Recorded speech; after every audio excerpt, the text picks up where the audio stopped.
In December of 2021, it was projected that Ghana would receive approximately 150,000 visitors. For some, it would be their first time stepping foot onto the motherland. With all the PR that has historically surrounded Africa, there were bound to be a range of ideas about what Ghana would really be like.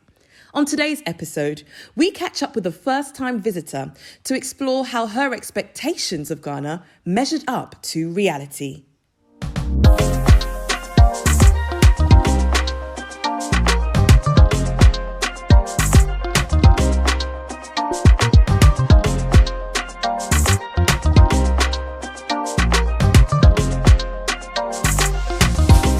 In the summer of 2021, when I announced that I was leaving the UK and headed for the motherland, most of my friends and family, of course, with their well wishes, added that they too would be coming along to at least pay a visit.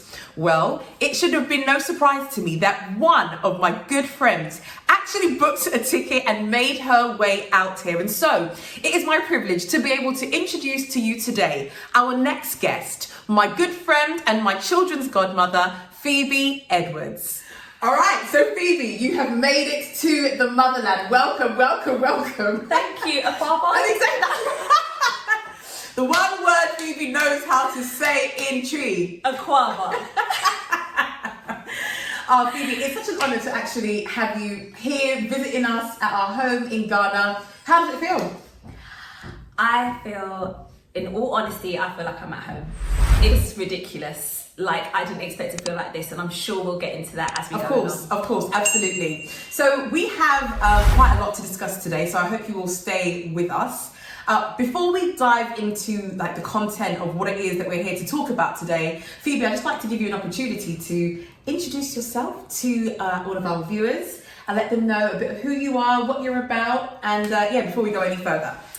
Hello everybody, I am Phebe Edwards. I am an independent artist and vocal trainer. I am a singer-songwriter, and I am here on a holiday that I have been meaning to have for decades.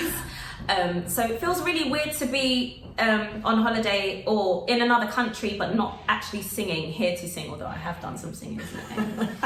That's a little bit about me. I am me. Well, I'm also Naomi's very good friend and the godmother to her children, as you may have heard before. Yes, absolutely. And so, of course, we were extremely excited when we got the call to say that Phoebe was coming to the motherland. She was coming to chill with us for Christmas. And we are now into January and Phoebe is still here. But we're going to talk about that in the video. So, Phoebe, let's go back to before you booked the ticket to come. Mm-hmm. Of course, when I told you that I was going to be moving to Ghana, what went through your mind? What were you thinking? I was like, oh. Just like that? It was like, because it was like that. It was literally like, I've had enough, I'm going. And this is if anyone knows Naomi, it's like when she wants to do something, there's no stopping her. And tell her she can't, I dare you. That's it. That will make her do even more. That's right, yeah. So literally, I think it was, you were telling me about your birthday and then you were like, oh, by the way, I'm leaving. And I was like, oh. And I knew better than to say, no, don't go. Anyway, my first feeling was, oh my gosh, I'm not gonna see her. I keep saying I'm going to see her and the kids, but I'm always on tour. And now they're gone forever. I'm never going to see her again. Like, how am I going to cope? Like, if anyone knows as well, Naomi is the person that, like, although I'm older than her, she's like my older sister. I go to her for everything, all the advice, all the venting, everything. So I was like, how am I going to vent? Even though she'll be on the phone and there's internet, I'm thinking there's no internet in Ghana, right? Okay. So there was a little bit of, I was sad, but I was a little bit panicked. So I was like, how am I gonna do what I usually do with Naomi? I thought it was gonna be all tight as cut. Oh, Phoebe. Yeah, emotional.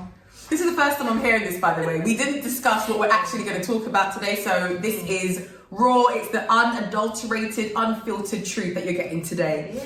So Phoebe, going back to you thinking that there was no internet, I think that's a perfect segue to where we need to go with this conversation. Absolutely. This is your first time in Ghana, right? Yeah. Okay, so before we go to first impressions of actually being here, before you came, I'm sure people had, opinions, advice maybe for you as a woman traveling solo to a country that you've never been to before. What do people have to say to you about this, and what were maybe some of your initial thoughts or ideas about what it would actually be like here? So knowledge is power, right? And personally, the knowledge that I have been given about Ghana in general was, yeah, it's amazing, but you have to be careful. That's all I'd ever heard. I'd never researched anything myself. Yeah. And also being well traveled for my job, you know, I just assumed, okay, yeah, it's fine, you know, it's another place I'm going to. But this time, when I usually travel, I travel with a team. Everything's organized. I've never traveled on my own, guys. I don't do that on I'm actually scared of flying. I'm in the wrong job. Let's not go there. So I had been promising myself to go away for years. And when you came out here and I saw the videos that you're putting out, I was like, okay, it doesn't look too bad. However, venturing out on my own, I was still a little bit apprehensive. Not only because of my own feelings, but because I had people calling me to prophesy. Oh. I had... Oh, wait. We're going to just back up a little bit. We're going to come to that prophecy thing in just a moment. But guys, you know, when Phoebe says she's scared of flying, there have been times where Phoebe and I have literally been holding hands on the plane as we're taking off. I'm looking at this girl. And our hands are nearly broken. Thinking what's that? But she's genuinely afraid. So her being out here is actually a big deal. But Phoebe, talk to me about this prophecy thing. What do you mean people were prophesying? I don't understand. Okay, so someone told me they had a dream that I shouldn't go. Oh, okay. Because, you know, it's dangerous and I'm a woman, I'm on my own and I need to be careful. And, you know, I had someone else call me and tell me that their partner was in a hotel with their friends, and someone came in their room, and when they got back to the hotel, there was people in there and they work with the police to kidnap you. Oh. I had... Kidnap, take me away. Oh. I had all sorts of things. It was more of the same. It was more of that. And then also my ignorance as well of not really researching or you know, finding out for myself. I'm Jamaican, my parents are Jamaican, and Jamaica is beautiful, but it can be very dangerous. Sure. So I just assumed, okay, another place where there's a lot of black people, you know, you're going to be, you know, something can happen. They know you're from foreign, you know, so you've got to watch yourself, P's and Q's. But I, the knowledge that I had, I didn't take the time to research. Then I had the scaremongering. Okay, you know. okay. So going back to your initial ideas about what Africa is like as a continent, or then maybe more specifically what Ghana is like. I know that you've likened it in some ways to your experience of understanding or experiencing Jamaica, and how, although it may be so beautiful, you know, a lot of crime is often reported there. What were some of your ideas about Ghana, and where did those ideas actually come from? If I'm completely honest, I know that my ideas and understanding and the fear that was kind of built up in me about Ghana may have come from my experience of going to Nigeria for work. Okay. And when I worked in Nigeria, it was quite a while ago now, I had to have, myself and my sister, we were singing in a choir, and we had to have our own security guard.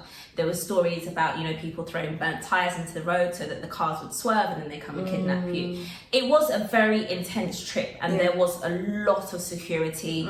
We were only there for about 5 or 6 days, but we felt like we were constantly surrounded, seeing people with getting tasered. We saw someone get beaten because they stole something. So my knowledge is Nigeria's close. So it's the same. It's next door. Yeah. So it's the same. So I just assumed, okay, it's going to be the same, but this time I'm going on my own and I won't have security. You know, I don't have a gig to go to. I don't have a team traveling with me, and I'm not going to meet a team that are ready to welcome me. I'm literally going blind and I haven't done any research. So that was what the ideas, I think they stemmed from my own experience of the place next door. Wow. Yeah. So have you ever, you know, aside from maybe the content that I've put out recently, have you ever heard anything positive? Be it in the media, be it wherever, in school even. Have you ever heard anything positive about Ghana, about Africa? if I'm honest, it's always been the dying children. In Africa in general, it's always been the dying children, no water, no houses, everyone's living on the street, everyone's begging. You know, that's all I've honestly seen on TV, especially, you know, please give money, you know, all of those at Oxfam. £2 a month, you can sponsor a child, you can feed a write child. your letter. Yeah. Right? That's all I have actually seen, apart from knowing that Ghanaians also, especially what I believe, the women are very beautiful, and I've often been mistaken for being Ghanaian. So I thought I was Ghanaian, however I did my heritage test and I am Nigerian. Oh really? I am 72% Nigerian. I didn't know this. I will go through it with you. Okay, and we'll have to take this one offline. yeah, I'll take this offline. I was shocked. But I want to be Ghanaian. I want to be. Because just like my mum. My mum is, you know, my mum won't actually do that ancestry thing because she does not want anyone to come and tell her she's not Ghanaian. She's convinced that she is, and so she said she's not doing it. Well, I was convinced that I'm Ghanaian because every time I got in an Uber and there was a Ghanaian driving, they'd be like, "Oh, you're Ghanaian. I can see the cheekbones and the body shape and da da da da." I was like, "Yes." So my other thing was that beautiful women, you know. I just assumed that because they were saying I look Ghanaian, and because I am beautiful, I will say that. That's right. Say it again. You are. I am beautiful. Let's just pause. Okay. That, you know, the women are beautiful, and I know that there's going to be great food, but a lot of it is, you know, there's a lot of poverty. That was that's my knowledge of Ghana. You know, yeah. Okay, so you've got that in the background, in the back of your mind, before you've actually booked the ticket, you've made your way here. That's, I guess, you manage your expectations. You're expecting to see the struggle, expecting to see the poverty, expecting to see, you know, naked, starving children. Flies in their eyes. Yeah, that's the image. Yeah. What was it like when you touched down in Accra that night? I felt like I was in Jamaica. I stepped off the plane, the air hit me, and that humidity and the smell. I just felt like I remember going to Jamaica with my mum and dad, or with my mum mainly, when I was like 6, 7, even younger, 4. And the most recent time I went to Jamaica was, I think I was 17. Is it? Yeah, and that's the longest. Yeah. That's a long time ago. I mean, I don't look it, but it was a long time ago. And I felt like I was home. I was like, this, just the welcome, that I was stepping off the plane, you had people standing in the little carriageway tunnel that you have to walk through. They're like, welcome, Akwaba, Akwaba. That's why I only know that. Can I just say it, that when Phoebe got here, she is telling other people Akwaba as though she's welcoming them. Yeah, I was like, Akwaba, yeah. She even made up an Akwaba song that we had to sing at Christmas. Maybe I'll put a little clip of that in this video, actually. We have to. And the airport was beautiful, nice and clean. I expected it to be chaos and run down and nothing electric, like paper. Analog, literally. It was so organised, and I was seeing, this is going to sound really stupid, but I was seeing English writing. Please ask me why. I thought, I was like, it's crazy. It was air conditioned. The air conditioning got me. I'm not gonna lie. I was like, it's gonna be hot everywhere. Like, there's no point. Air condition to the point where you're having to ask people to turn the aircon off. Yeah. Oh yes. There's air conditioning everywhere. Can I, before we even go on, can I just say, everyone, please, I don't want anyone coming for Phoebe in the comments about these ideas, because, well, apart from the fact that you don't want these fists. No, but you know, in all seriousness, where we are coming from, where we have been, you know, where we were born and where we were raised in the West, the picture that is often painted of Africa, you know, not specifically Ghana, but just Africa in general, is not the most positive one. And it's the reason why I really do feel that when it comes to our PR as Africans, we need to make sure that the narrative is changing, and that people who are outside, who've maybe never ever travelled here, are actually being able to understand that there is another side. I'm not suggesting, and I'm not trying to gaslight anyone and say that there is no poverty and that there is no crime. I've always made it clear, Ghana is not some utopia. You know, it's just not. But that's not, you know, the crime that may exist, the poverty, that's not the end of the story. There is so much more to it. So when you're hearing Phebe talking about her surprise and her shock, and being taken aback at seeing some of these amenities that we perhaps would never expect here, know that it's genuine. This is not someone who's malicious. This is not, you know, it's nothing nasty, but this is just, I guess, the picture of Africa that can often be painted when you are in the West. So I just wanted to clear that up. Please continue. Yes. So yeah, getting off the plane, and you know, it was all beautiful, and I was shocked again because of what I had been told, and even someone who was Nigerian called me and said, be careful of Ghana. And so, because they're born in Nigeria, I'm thinking they authentically know about Africa, you know, they come from there, so take what they say. So I'm gearing myself up, and I'm thinking, okay, I've seen Naomi's videos, I'll go straight to Naomi. And as soon as I go to Naomi, I'm all right. Just keep my blinkers on and go straight to Naomi. It was nothing like that, because we ended up going shopping. Literally, I stepped off the plane and we ended up going to buy waist beads. We stopped at the side of the road and we bought, what did we buy? We bought clothes. We bought this. We bought this outfit. Let's show them. This outfit. I literally, this was the first thing I bought. Go on, Phoebe, give them a little. Yes. Let me move the chairs. Right. Move the chairs. This was my first outfit that I bought. I stepped off the plane, I was still in my tracksuit from London, okay guys? This is what I bought. We didn't get home till what? We got home well after midnight. Yeah, I got this one, guys, as well. I got this. I saw this on a mannequin and I just thought, yeah, this looks like me. Yeah. This definitely looks like me. Absolutely. Stunning. We also got a skirt for my daughter. Yeah, and we got waist beads, and then did we get a two-piece? We got something else. We did shopping. We started the shopping immediately. So can we just say, I felt so relaxed. Oh, we need to get in position again. Sorry guys, that was impromptu. Let me tell you, this is not planned. This is not planned. It's not planned. I felt so relaxed. Are we right?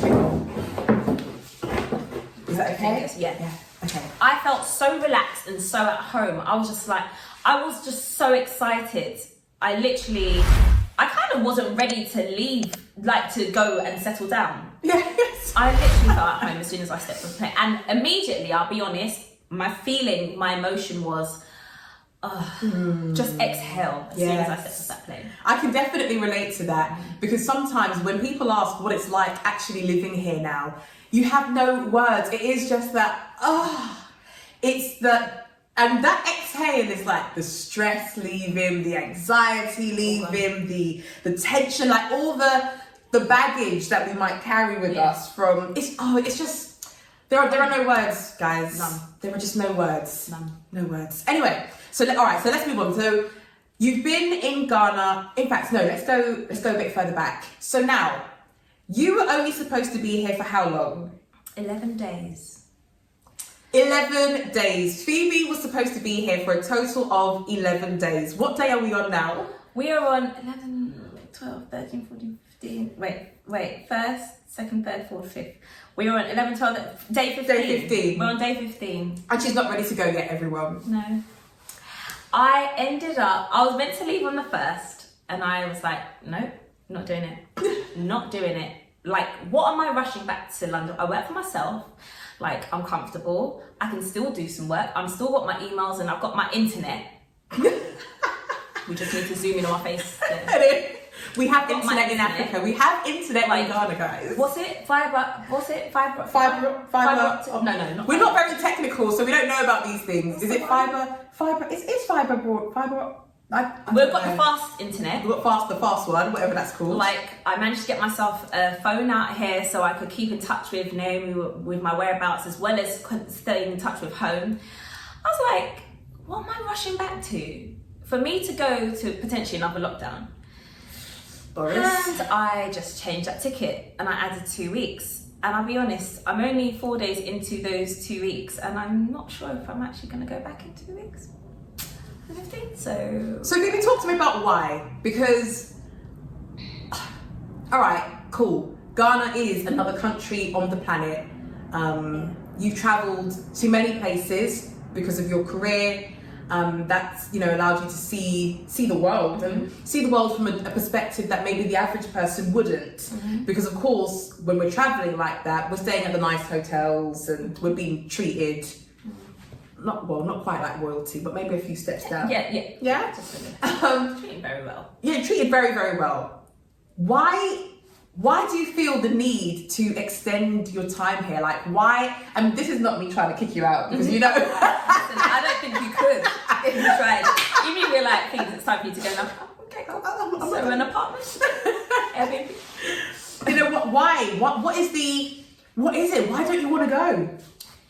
There's something about the way it just feels so, just so homely. I'm an old soul. And I've been brought up very closely with my mum. My mum is a lot older. She's basically the age of, you know, someone who should be my grandparent. She had me very late on in her life. And so there's a lot of mannerisms and a lot of, mannerisms that my mum has that is very old school and very Jamaican. And a lot of the way how she cooks, how she cleans, how she sets the home up. The way she is in the street, the way she speaks to the neighbours, the way she will acknowledge people, you know, random people, the food. There's so many things that my mum does in London that I can see naturally and authentically here, that just, it just feels, what's the word? It just feels right. I can't even, there's no way to try and spice it up. I feel like I'm reliving my mum's life. Here. It's so weird. I feel like I'm living my mum's childhood. You know, just walking down the road and, hello, Miss Josie, good afternoon, good evening. You know, the having the coconut by the side of the road and seeing the chickens run around. My mum and dad tell me these stories about the guinea fowl. And they've got a noise. You've got the dad, the mum, and the babies. The sound effects. You know, the little ones go beep beep, clock clock, beep beep, and then you got the mum that says, oh, and then the dad goes. I'm not even. One day I will send you the clip of my dad explaining the story. So basically, you know, I'm able to see like all the things that my mum and dad talk about. They go to bed talking about their childhood in the Caribbean and all the things they had to go and collect in the water and carrying it on their head, and the kids running, like making games out of things on the dirt. I saw a football game down the road and they made the goalposts out of bricks. You know, that to me is all I've known. Although I've been brought up in London, the way my mum and dad talk about Jamaica, when I've gone and experienced my holidays in Jamaica with my mum, like my family actually live in a shanty town in Jamaica. So actually, in a place like this, it's not what I'm used to. I'm actually used to living in somewhere that is just about standing up in Jamaica, and it's beautiful. It's also, the beauty of it for me is how you can live with next to nothing and still be satisfied. There's something about that for me. So yeah, why am I rushing home? I feel at home. I feel, not to mention the heat. And not to mention the nightlife. What? We will not. We need to. We overdid it, guys. This December, it's finished. Over. This December was a lot. I heard about the nightlife in Ghana. I was a bit skeptical. I didn't quite believe it. But then when I got here and I realized, okay, you need to keep up. If you're trying to go to Ghana for Christmas and you are not used to drinking, or you're not used to being out till Wataklakamani all night until the sun has risen, it's hot again. There was one time that we were driving home at 7? That you've seen people already at work. It was getting hot already. Like, it was ridiculous. It's beautiful. Love it. No, we have had a good time. We've had a really, really good time. So talk to me about what else you've done. So you've done the whole partying thing. You've experienced the nightlife. What else have you done here? I've eaten great food. Great food. Experienced some amazing food. things that, you know what, do you know what I really love? Go on. The whole point of eating with my hands. Okay. Because you're not allowed to in London. Yeah. But here, You have to. you have to. And you have to do it in a particular way. Yes. I really enjoyed that. All right, so tell the people what you have learned about how we eat our food, like which hand and some of the rules associated. Okay. So I learnt with especially banku and fufu, which is like I can call it like a doughy dumpling potato, like thick potato consistency. She's trying, guys. She's trying. I'm trying, guys. I'm trying. The banku is a bit more sour. The fufu is a bit more plain. It's like more of a, am I right? I'm looking at you for reassurance. So am I right? Let us know in the comments how Phoebe is doing. What are you thinking of the pronunciations? What are we thinking about the descriptions? Banku and fufu? She's no longer brothalizing the words, guys. I'm trying really hard. Forgive me, guys. So I found that you have to. Auntie taught me that you pinch with the first two fingers like this, a bit of the banku. You grab it with your thumb, and the food is not supposed to pass like the tip of your fingers. Yeah, so we don't want the soup all in the palm. Oil in the palm. It's to stay like at the tip of your. Can you see my hands? It's to stay at the top part of your fingers and your thumb, I think. And you make a little like bowl shape in the middle of it. Yes. And then you scoop up your soup and your vegetables or whatever you're having with your chicken, and you eat with your hands. Which hand? My right hand. Your right hand, My of right course. hand. My right hand. Although Naomi's left-handed. I'm left-handed, so I really struggle with that. If you try with your left hand, someone will come and bring you a spoon. You just cannot do that. Yeah, it's a big disrespect. You can't do that. Okay, so all right. So these. What else? What would you say is your favorite food that you actually? Okay, so guys, although I'm Jamaican, I don't like pepper. I don't like spice. So you need to understand, you're in Africa. Everything has got pepper and spice all over it. So I warned Naomi and I said, listen, I can't handle pepper. You know, my mum kind of spoiled me when I was younger. Me and my dad, we don't really like too much spice. So she'd, save the pepper for her food and like our food would be separate. But I do love plantain. Plantain. We're not going to get into that debate here. They have a dish here called kelewele. Which is plantain, which is fried. It's chopped up in like cubes or like little chunks, and then it's deep fried, and it is seasoned with all these spices, and it's spicy. It's got a kick. It's got a kick. Naomi was like, "Do you want to try it? Do you want to try it?" I was like, "Oh, I'll just try one. Can I have another one, please? Can I have another one, please?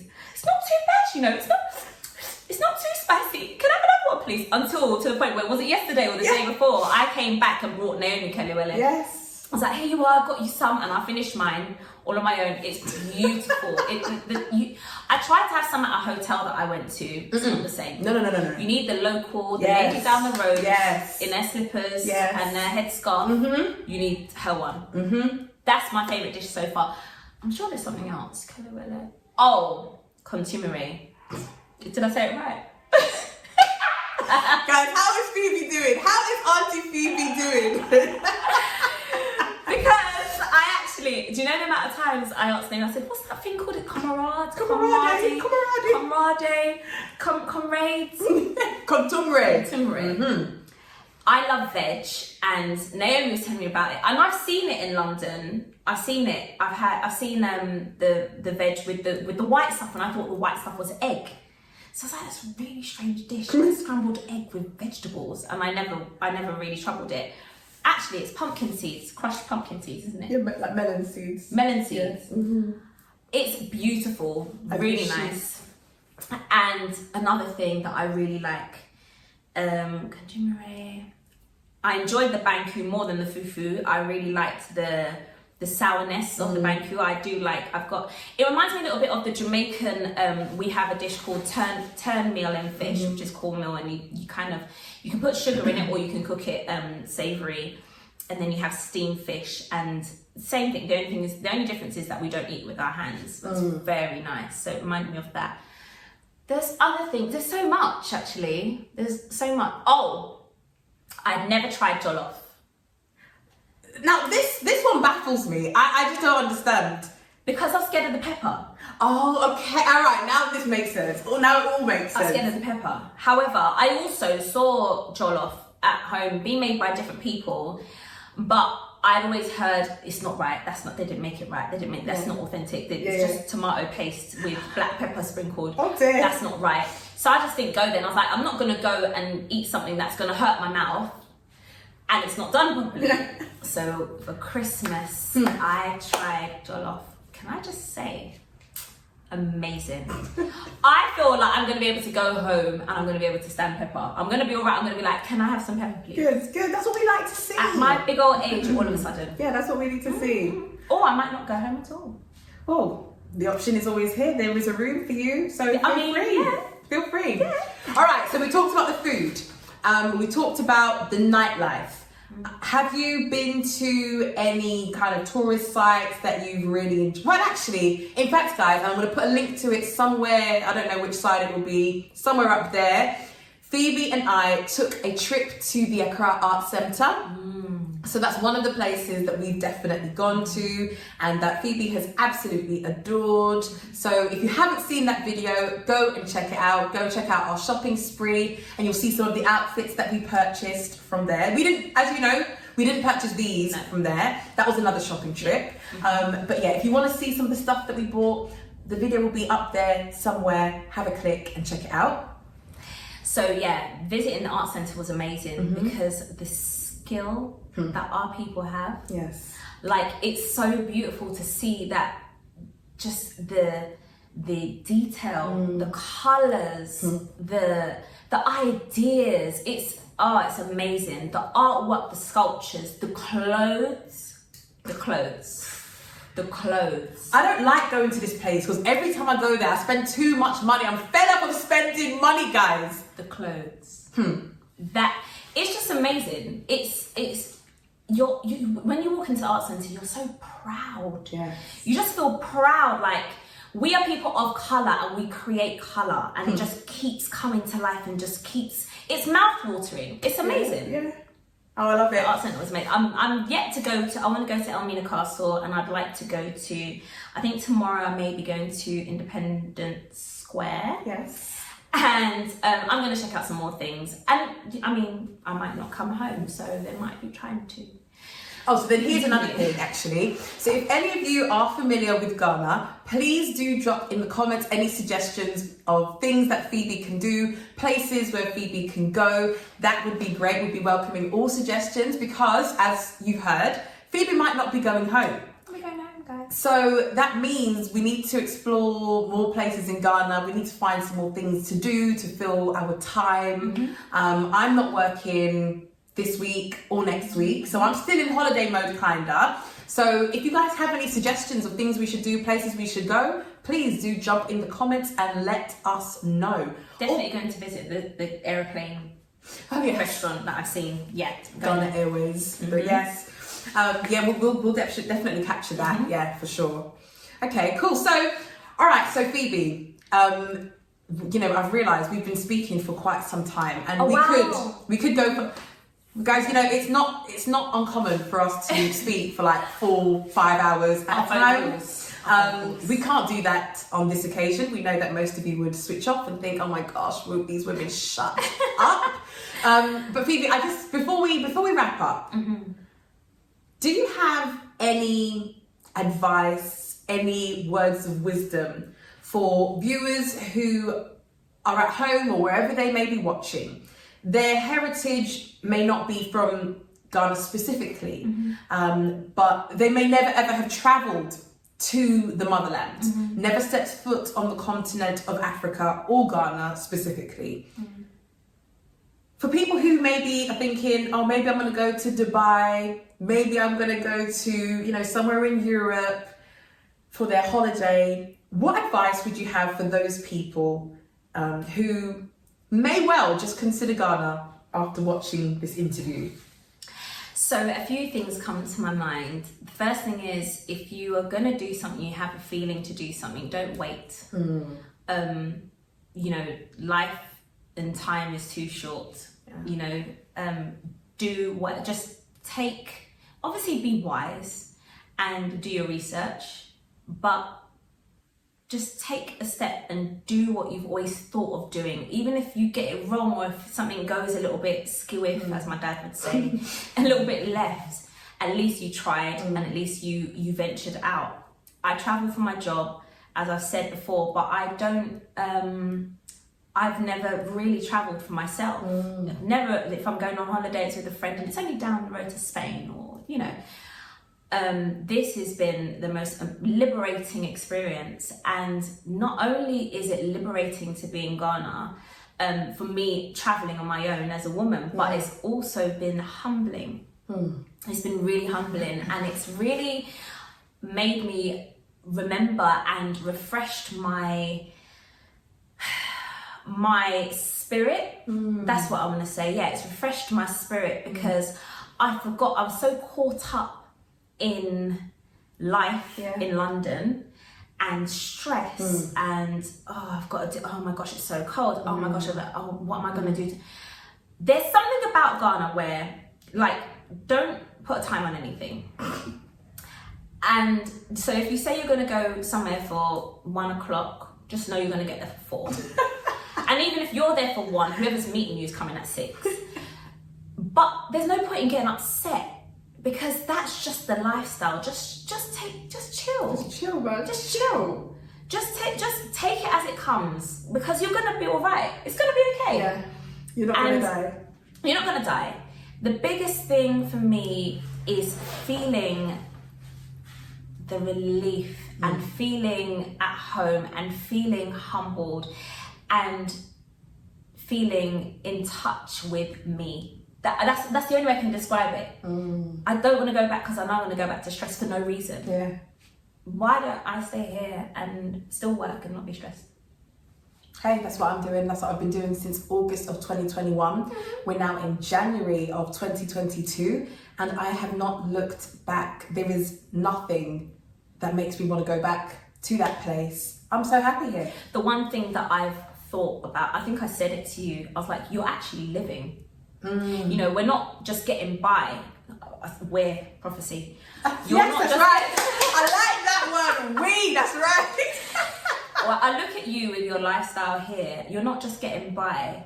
You're not waiting until it's time retirement age. No. You are actually living your dream. You're living, you've had a plan, you've had that, I'd love to go here at this age, and you're doing it now, and you're just living it. And there's nothing stopping you. Like, it's amazing. It's amazing. And I feel like I'm following behind. That's right. Come on. There's plenty of room. Feel no way. So what we're going to...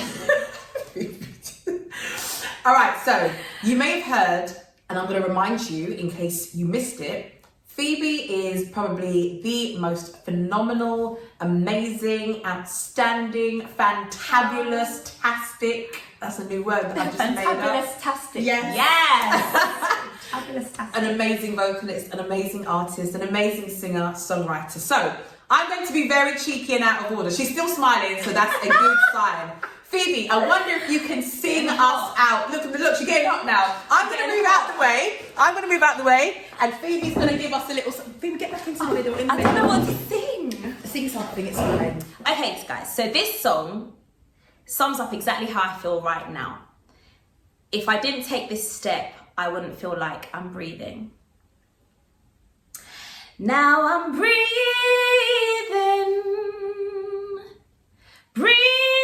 like I never did, yeah. Now I'm breathing